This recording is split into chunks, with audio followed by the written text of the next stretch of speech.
കൂടുതൽ വാർത്തകളും വീഡിയോകളും കാണാൻ ഈ ചാനൽ സബ്സ്ക്രൈബ് ചെയ്യുക. കൂടെ ബെൽ ബട്ടൺ അമർത്തുക.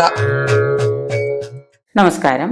വിവാഹ പൊരുത്തം പൂയം നക്ഷത്രം, സ്ത്രീ ജാതകം പൂയം നക്ഷത്രമാണെങ്കിൽ അതിനോടുകൂടി ചേർക്കുന്ന പുരുഷ നക്ഷത്രങ്ങൾ, ഉത്തമ പുരുഷ നക്ഷത്രങ്ങൾ, ഉത്തമ ചേർച്ചയുള്ള പുരുഷ നക്ഷത്രങ്ങൾ ഏതൊക്കെയാണെന്ന് നോക്കാം. പുണർദം 2 പാദം, അതായത് 2ാം പാദത്തിലുള്ള പുണർദം 2 പാദവും ചേർക്കാം.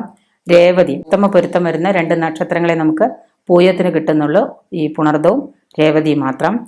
പിന്നെ ഉത്കൃഷ്ടമായിട്ട് വരുന്നത് ഭരണി, രോഹിണി, മകീരൻ 2 പാദവും, അനിഴം, തിരുവോണം, പുരുരുട്ടാതി 2 പാദവും.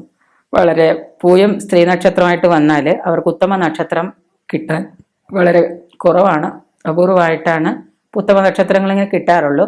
അതുകൊണ്ട് തന്നെ മിക്കവാറും എല്ലാവരും മധ്യമ പൊരുത്തം വരുന്ന നക്ഷത്രങ്ങളെ ബാക്കി എല്ലാ ചേർച്ചകളും നോക്കിയിട്ട് അത്യാവശ്യം വേണ്ട ചേർച്ചകൾ കൂട്ടിച്ചേർത്തുകൊണ്ട് അവർ മധ്യമ പൊരുത്തമുള്ള ജാതകങ്ങൾ എടുക്കാറാണ് പതിവ്.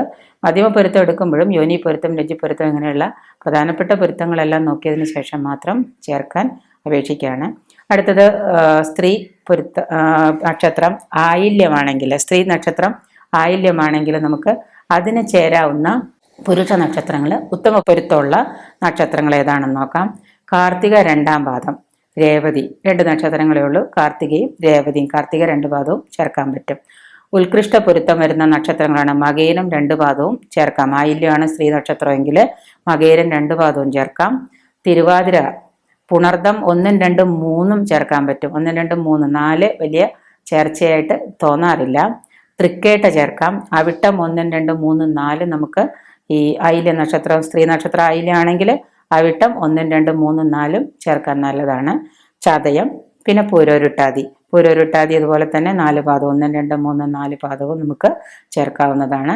ചേരുന്ന നക്ഷത്രങ്ങളാണ്. ഗ്രഹനില നോക്കി അതിലെ പാപസാമ്യങ്ങളെല്ലാം ശരിയാണോ എന്ന് നോക്കിയതിന് ശേഷം മാത്രം ചർച്ചയ്ക്കെടുക്കുക.